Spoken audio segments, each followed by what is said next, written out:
আসসালামু আলাইকুম। সংবাদে আপনাদের সবাইকে স্বাগত জানাচ্ছি। আমি ফিরোজ তোহা। শুরুতেই আরবে কেবলস সংবাদ শিরোনাম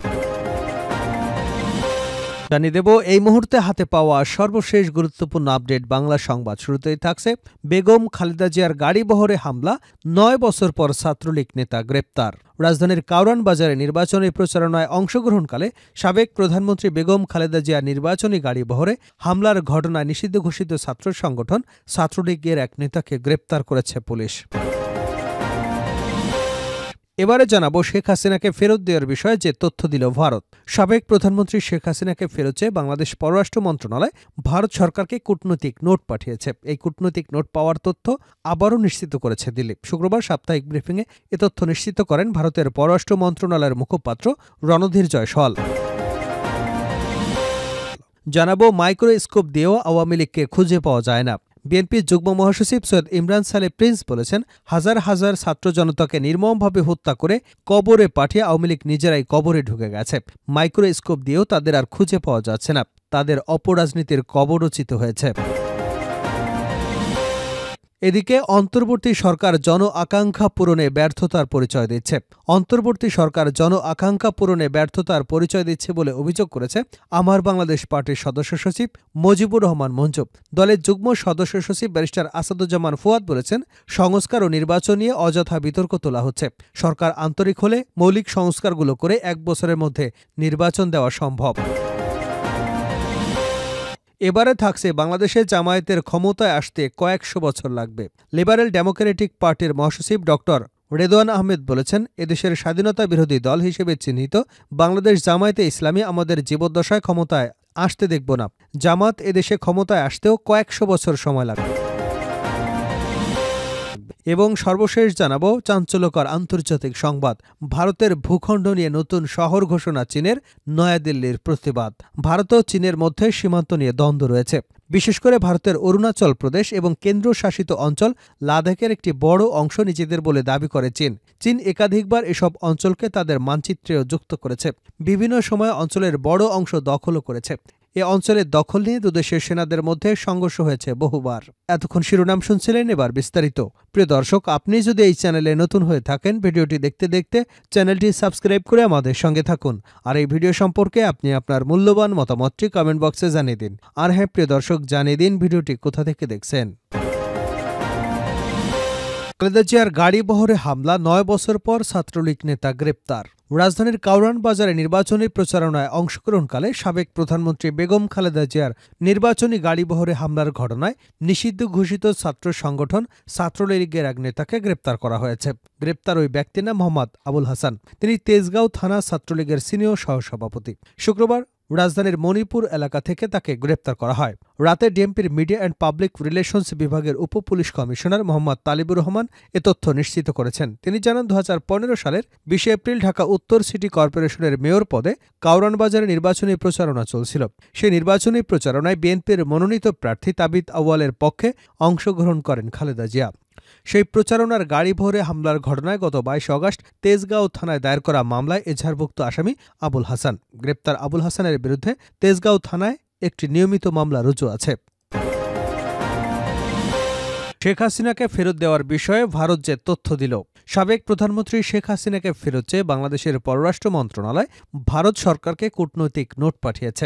এই কূটনৈতিক নোট পাওয়ার তথ্য আবার নিশ্চিত করেছে নয়াদিল্লি। শুক্রবার সাপ্তাহিক ব্রিফিংয়ে এ তথ্য নিশ্চিত করেন ভারতের পররাষ্ট্র মন্ত্রণালয়ের মুখপাত্র রণধীর জয়সওয়াল। ভারতীয় সংবাদ সংস্থা ANI এর বরাতে প্রতিবেদনে বলা হয়েছে, শুক্রবার সাপ্তাহিক ব্রিফিংয়ে শেখ হাসিনাকে ফেরত দিতে বাংলাদেশ থেকে কূটনৈতিক নোট পাঠানো নিয়ে প্রথম প্রশ্নটা করা হয় ভারতের পররাষ্ট্র মন্ত্রণালয়ের মুখপাত্র রণধীর জয়সওয়ালকে। জবাবে তিনি বলেন, এ নিয়ে আগেও নিশ্চিত করা হয়েছে। আগেও বলেছি, প্রত্যাবর্তনের অনুরোধের সঙ্গে সংশ্লিষ্ট একটি কূটনৈতিক নোট পেয়েছি। এরপর এই মুহূর্তে এর সঙ্গে যুক্ত করবার মতো আমার কাছে আর কোনো তথ্য নেই। এ সময় রাষ্ট্রদ্রোহ মামলায় গ্রেপ্তার বাংলাদেশ সম্মিলিত সনাতনী জাগরণ জোটের মুখপাত্র চিন্ময় কৃষ্ণ দাস ব্রহ্মচারী জামিন নামঞ্জুর করা নিয়ে প্রশ্ন করা হয়। জবাবে জয়সওয়াল বলেন, বাংলাদেশে গ্রেপ্তার ব্যক্তিদের বিচার কার্য যেন সুষ্ঠু হয় সেই আহ্বান জানাচ্ছি। গণঅভ্যুত্থানের মুখে গত গত ৫ আগস্ট প্রধানমন্ত্রীর পদ থেকে পদত্যাগ করে শেখ হাসিনা দেশ ছেড়ে ভারতে চলে যান। এরপর থেকে তিনি সেখানেই রয়েছেন। এর মধ্যে তার বিরুদ্ধে একের পর এক হত্যা মামলা হয়েছে। তার বিরুদ্ধে রয়েছে গণহত্যার মামলাও। এজন্য গত ২৩ ডিসেম্বর বিচারের প্রক্রিয়ার স্বার্থে সাবেক প্রধানমন্ত্রীকে ফেরত চেয়ে ভারতকে কূটনৈতিক নোট পাঠায় পররাষ্ট্র মন্ত্রণালয়। শুক্রবার সংবাদ সম্মেলনে তুরস্কের এক সংস্থা থেকে বাংলাদেশের সামরিক ট্যাঙ্ক কেনার খবর নিয়েও প্রশ্ন করা হয়। বাংলাদেশের এই সিদ্ধান্ত ভারতের প্রতি কোনো বার্তা কিনা জানতে চাইলে মুখপাত্র বলেন, নিরাপত্তা সংক্রান্ত বিষয়ের উপর ভারত সবসময় তীক্ষ্ণ নজর রাখে এবং উপযুক্ত ব্যবস্থা নিয়ে থাকে। জয়সওয়াল বলেন, বাংলাদেশের সঙ্গে ইতিবাচক এবং গঠনমূলক সম্পর্ক গড়ে তোলার আগ্রহের কথাও পররাষ্ট্র সচিব জানিয়ে এসেছেন, যা পারস্পরিক বিশ্বাস সম্মানের উপর নির্ভরশীল এবং যা পারস্পরিক স্পর্শকাতর উদ্বেগ এবং স্বার্থকে গুরুত্ব দেয়। ব্রিফিংয়ে দুদেশে ধরা পড়া জেলেদের মুক্তির বিষয়ে প্রশ্ন করা হয়। ৫ জানুয়ারি ৯৫ জন ভারতীয় এবং ৯০ জন বাংলাদেশি জেলে দুদেশ থেকে মুক্তি পাবেন। বাংলাদেশের রাজনৈতিক পালাবদলের পর ভারতের বিভিন্ন রাজ্যে বাংলাদেশিদের ধরপাকড়, ফেরত পাঠানোর ঘটনা বেড়ে গেছে। এ প্রসঙ্গে মুখপাত্র বলেন, অবৈধভাবে দেশে ঢোকা মানুষকে খুঁজে বের করা এবং ফেরত পাঠানো নিরাপত্তার কর্মীদের কাজ। সে কাজ তারা করছেন। মাইক্রোস্কোপ দিয়েও আওয়ামী লীগকে খুঁজে পাওয়া যাচ্ছে না প্রিন্স। বিএনপির যুগ্ম মহাসচিব সৈয়দ ইমরান সালে প্রিন্স বলেছেন, হাজার হাজার ছাত্র জনতাকে নির্মমভাবে হত্যা করে কবরে পাঠিয়ে আওয়ামী লীগ নিজেরাই কবরে ঢুকে গেছে। মাইক্রোস্কোপ দিয়েও তাদের আর খুঁজে পাওয়া যাচ্ছে না। তাদের অপরাজনীতির কবর রচিত হয়েছে।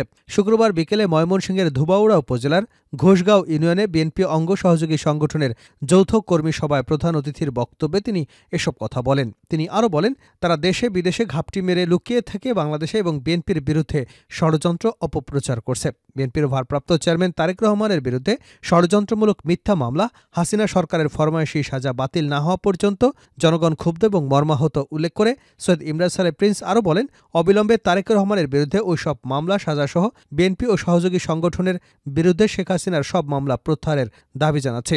তিনি আরও বলেন, তারেক রহমান বাংলাদেশের রাজনীতির অবিচ্ছেদ্য অংশ। অতীতের কোনো ষড়যন্ত্র তাকে রাজনীতি থেকে মাইনাস করতে পারেনি। তারেক রহমানকে রাজনীতি থেকে মাইনাস করতে গিয়ে শেখ হাসিনা এবং আওয়ামী লীগের শুধু পতনই ঘটেনি, রাজনীতি ও দেশ থেকেও মাইনাস হয়ে গেছে। অন্যায় ও অবৈধভাবে বেগম খালেদা জিয়াকে শহীদ জিয়ার স্মৃতি বজড়িত বাড়ি ছাড়া করে শেখ হাসিনা নিজেই এখন দেশ ছাড়া এবং প্রভুর দেশে আশ্রিতা। কর্মী সমাবেশে ইমরান সালে প্রিন্স নেতাকর্মীদের প্রতি সতর্ক থাকার আহ্বান জানিয়ে বলেন, বিএনপির বিরুদ্ধে সুকৌশলে ষড়যন্ত্র শুরু হয়েছে। বিএনপি কচুরিপানার মতো ভেসে আসেনি। বিএনপির শিকড় মাটির অনেক গভীরে। জনগণের হৃদয়ের মণিকোঠায় বিএনপির অবস্থান। ইচ্ছা করলেই ফু দিয়েই বিএনপিকে উড়িয়ে দেওয়া যায় না। নেতাকর্মীদের প্রতি দ্রুত নির্বাচনের লক্ষ্যে প্রয়োজনে আরও রাজপথে থাকার প্রস্তুতি নেবার জন্য আহ্বান জানিয়েছেন। জনগণের রায় নিয়ে বিএনপি রাষ্ট্র পরিচালনার দায়িত্ব পেলে তারেক রহমানের ৩১ দফার অবলম্বনে নতুন বাংলাদেশ গড়ে হাজার হাজার ছাত্র জনতার রক্তের ঋণ পরিশোধ করা হবে। অন্তর্বর্তী সরকার জন আকাঙ্ক্ষা পূরণে ব্যর্থতার পরিচয় দিচ্ছে। অন্তর্বর্তী সরকার জন আকাঙ্ক্ষা পূরণে ব্যর্থতার পরিচয় দিচ্ছে বলে অভিযোগ করেছে আমার বাংলাদেশ পার্টির সদস্য সচিব মুজিবুর রহমান মঞ্জু। দলের যুগ্ম সদস্য সচিব ব্যারিস্টার আসাদুজ্জামান ফুয়াদ বলেছেন, সংস্কার ও নির্বাচন নিয়ে অযথা বিতর্ক তোলা হচ্ছে। সরকার আন্তরিক হলে মৌলিক সংস্কারগুলো করে ১ বছরের মধ্যে নির্বাচন দেওয়া সম্ভব। বিকেলে এবি পার্টি লক্ষ্মীপুর জেলা আয়োজিত গণসমাবেশে প্রধান অতিথির বক্তব্যে এসব কথা বলেন তিনি। দলটি লক্ষ্মীপুর জেলা সদস্য সচিব চৌধুরী মশিউল আজম সাকিব স্বাক্ষরিত এক সংবাদ বিজ্ঞপ্তিতে এ কথা জানানো হয়। বিজ্ঞপ্তিতে বলা হয়, মুজিবুর রহমান মঞ্জু তার বক্তৃতায় বলেন, রাষ্ট্র সংস্কারের কাজ চলমান রেখে দেশে মানুষের নিরাপত্তা নিশ্চিত করতে হবে। নিত্যপণ্যের দাম ক্রয় ক্ষমতার মধ্যে আনতে হবে। সংস্কারের কথা বলে সময় ক্ষেপণ করা যাবে না। তিনি আরও বলেন, ছাত্র জনতার রক্তের বিনিময়ে যারা ক্ষমতায় আছেন এবং যারা ক্ষমতায় যাবার স্বপ্ন দেখছেন সবাইকেই ১৬ বছরের গুমখুন দুর্নীতির বিচারে সোচ্চার হতে হবে। ব্যারিস্টার ফুয়াদ বলেন, জনগণকে সরকারকে জিজ্ঞাসা করতে হবে তাদের অধিকার প্রাপ্তির জন্য। সরকার থেকে বরাদ্দ এবং উন্নয়ন সম্পর্কে জানতে হবে এবং সরকারের কর্তা ব্যক্তিদের জবাবদিহিতার আওতায় আনতে হবে। একই সঙ্গে রাজনৈতিক দলের কাছেও জানতে চাইতে হবে সাধারণ মানুষের জন্য তারা কি করবে। শুধু ক্ষমতার পরিবর্তন নয়, এবি পার্টি রাজনীতি হলো মানুষের অধিকার প্রতিষ্ঠা করা। শাহাদাতুল টুটুল বলেন, বিগত ১৬ বছর আওয়ামী ফ্যাসিস্ট সরকার দেশকে খুন গুমে স্বর্গরাজ্য করেছিল।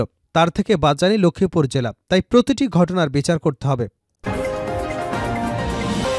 ভারতের ভূখণ্ড নিয়ে নতুন শহর ঘোষণা চীনের, নয়াদিল্লির প্রতিবাদ। ভারত ও চীনের মধ্যে সীমান্ত নিয়ে রয়েছে দ্বন্দ্ব। বিশেষ করে ভারতের অরুণাচল প্রদেশ এবং কেন্দ্রশাসিত অঞ্চল লাদাখের একটি বড় অংশ নিজেদের বলে দাবি করে চীন।